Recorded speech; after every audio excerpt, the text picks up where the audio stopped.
in late fall. We got the line all trenched.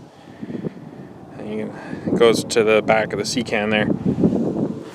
We got that trenched, buried just in time for snow. And now we're going to show you what it's about.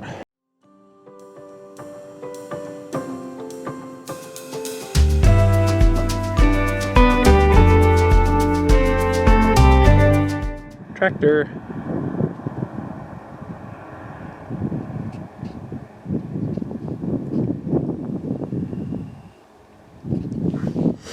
So here is our main, or our meter base. The utility company put in the poles and transformer about 4 years ago. The black wire there, the tech cable, that runs over to that panel beside the green sea can right here, and from there our camper plugs into it, which is just behind the green sea can. That's where we've been living for well, the whole construction process while we're here working, and pretty much every weekend and long weekend since we bought the land, except for in the winter, because you can't stay in a camper in the winter, it just gets really cold. But here we ran 200 amps underground through a trench that we dug with the backhoe, 36 inches deep. That way it meets code, because I don't know if we're going to put a driveway here or not, but at least if it's deep enough, we're still good. So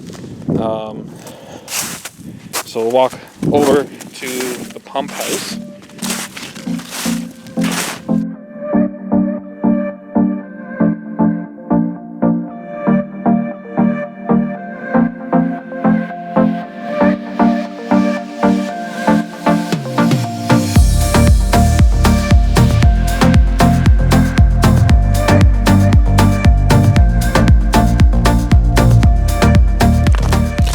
So we come from the pole over there, underground,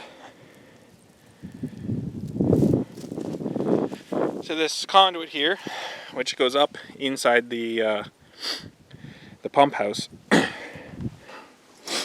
right. So here we've got our main disconnect coming in. It's fused at 200 amps, and then from there I come up into a splitter. From the splitter we feed a panel, which then feeds everything in the pump house, such as the heater there and the pump. And then from the splitter here we're down into this disconnect that's fused at 150, and that feeds the house. So then it goes out through the conduit there.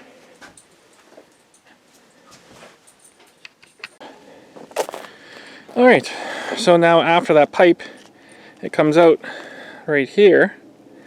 This is temporary. The ground froze up before we could actually trench it in, but right now it's just ran on the surface. And across those reels, under the house, and up to the panel, where you see going in there. There's the tray there behind the sea can there. That's our where we've been staying while we've been working on the house, and pretty much every weekend since we bought the property. And there's a puppy. And another puppy. Alright, once inside, the power comes in roughly about here. Cover's on because the power is on now, and I don't want anybody getting hurt. Into the main breaker, and then feeds everything. You can tell we've got everything labeled. So the reason we did 150 amp service here is we've got electric heat and electric hot water right now. The idea is to eventually go with a propane furnace, but for now it's what we could afford. But that's our electrical system. So we do plan on getting solar panels. Going off grid is tough. Like we're in the north It gets cold, and there's times where it's minus 40, and we've only got 3 days of sun a week, so it's hard to live off grid. It's doable, it's just hard. So our goal is to eventually get rid of the electric heat, put in propane. That will allow us to cut down our electricity consumption to the point where we could put up solar panels and do what's called a grid tie system. So basically we use the electric grid as a battery. So during the day I backfeed the grid, and then at night I pull from the grid. So when I'm backfeeding the grid, the power company is paying me, and when I'm pulling from it, I'm paying them. So that's the cheaper way to do an off-grid. Well, it's a cheaper way to do it. I don't have to pay for expensive batteries. I don't have to maintain batteries. If the batteries freeze, it's bad.